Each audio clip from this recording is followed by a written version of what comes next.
राधा और मोंटी रात में एक सुनसान स्टेशन पर पहुंचे जिसका नाम था भूतिया स्टेशन। राधा को ये नाम थोड़ा अजीब लगा।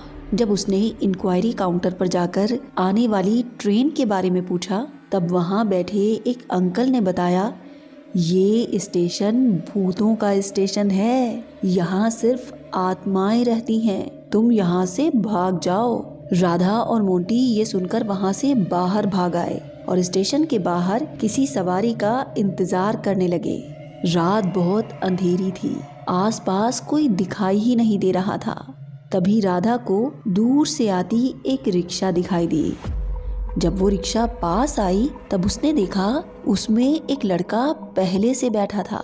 राधा और मोंटी भी उसी रिक्शा में बैठ गए। तब रिक्शा में बैठे उस लड़के ने राधा से पूछा, क्या तुम आत्माओं को जानती हो? क्या तुम भी एक आत्मा हो? राधा ने कहा, आत्मा? कैसी आत्मा? वही आत्मा जो मरने के बाद शरीर की तलाश में इधर उधर भटकती है।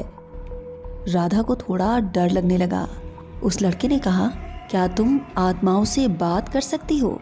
उस लड़के ने आगे कहा, मैं भी एक आत्मा हूँ और यहाँ रहने वाली सभी आत्माओं को मैं जानता हूँ। अब मुझे भी एक शरीर की तलाश है। तुम यहाँ कुछ नई लगती हो और तुम्हारी खुशबू भी इंसानों जैसी है।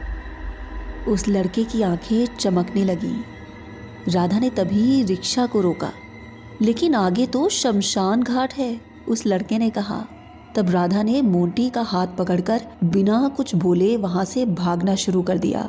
बहुत देर भागने के बाद भी उन्होंने देखा वो दोनों अभी भी जंगल में ही थे।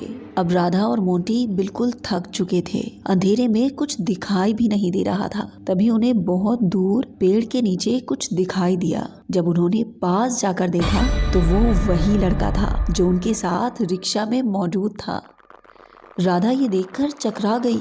जब उसे होश आया तो वो अस्पताल में थी। तब भालू दादा ने उसे डांटते हुए कहा, अब देख लिया ना, रात में अकेले घूमने का नतीजा।